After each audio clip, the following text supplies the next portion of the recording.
hello, Chris. Morning. Very nice to see you. I'm just catching a few rays in between champagne sessions. I hope that's okay. That is not a problem, but I will need to drag you away because we need to get our first lesson underway. Aha, what are we learning today? A little bit about glassware, and most importantly, we're going to open the most alluring champagne in the world, Perrier-Jouët Belle Epoque. Okay, well, if alluring is the name of the game, then I should probably get changed and I'll see you at the bar. Sounds good.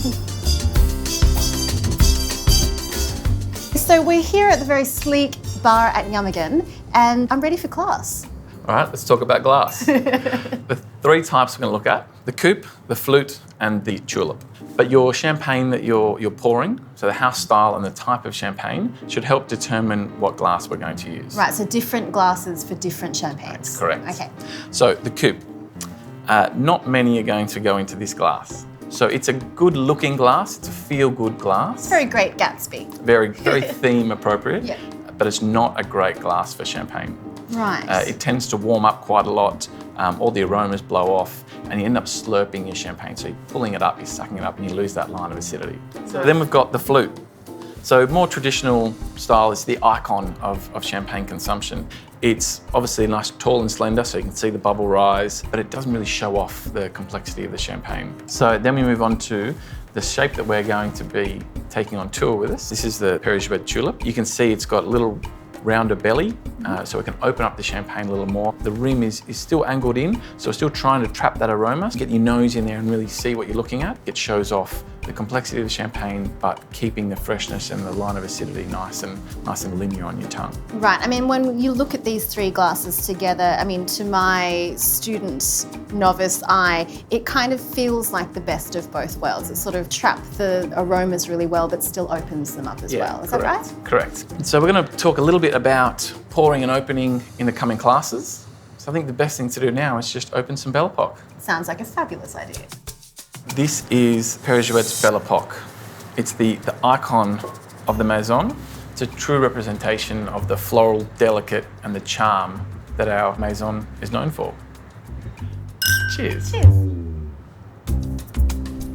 Very clean, fresh, vibrant in the mouth. You can feel there's so much going on in the glass. From those floral notes, that plum blossom, that orange blossom, little hawthorn, to the citrus characters, that fruit. So seeing candied apple, candied lemon, little lemon pie. Am I right in getting a little sort of melon kind of note in there as well? And I think that's the beauty of it. There's the softness of melon, softness of the floral notes, Yeah. and then the brightness of that candied acidity. And then we've got that lovely Perrier-Jouët nougat, just sits in there, nestles in there nicely. And that long, elegant finish, so clean, so fresh. So I'm very interested to know what the kitchen has in store for us today. I too am interested. Should we go and find out? Absolutely, let's go. Thank you very much. Hello, Adam. Hello, thank you. Thank you very much for having us here. Very welcome. Welcome to Yummigan.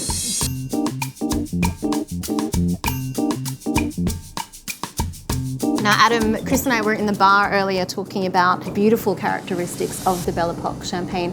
What do you have planned to pair with it?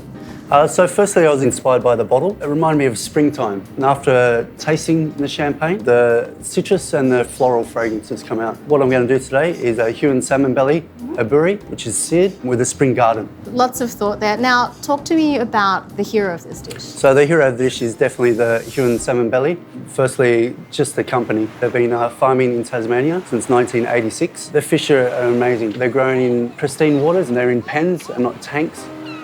The whole company looks after the surrounding environment as well, which shows in their product. Our salmon comes in whole, direct from Huon. They harvest to order. We are assured of the freshest fish. We have Shintaro, our sushi master, who breaks down the fish for us.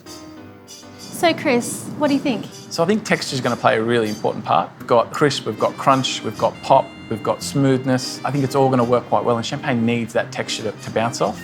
And then we move across to the belly, and I love the fact that you're using salmon, not tuna. Sometimes I'm going to find there's the minerality in the champagne rather than the protein, which is what happens with tuna. So I think salmon's a really great protein to be using. Awesome. Well, complementary opposites, lots of texture, lots of contrast going on. I think I'm sold. So should we head to the table and let the master get back to work? Yeah, let's get over there.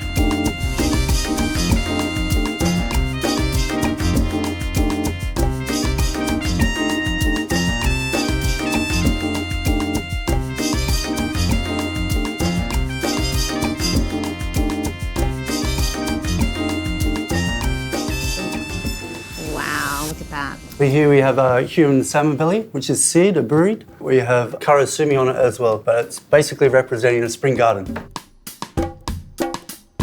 I love this dish. Initially, it's such a gorgeous thing, such a riot of colour, and you know, just like you, multi-dimensional, lots of surprises, lots of layers to discover as you dig through the dish. And I think it's such a beautiful complement when it comes to the champagne as well. It's a great pairing. What I like about this dish is every little bite you have, there's a little surprise.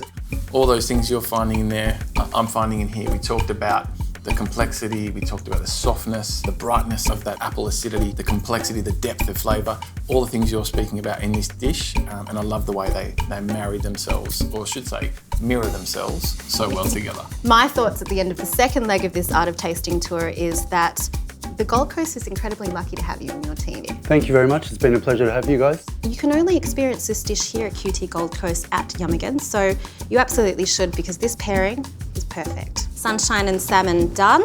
On to the nation's capital next. Cheers to that. Looking forward to the next leg.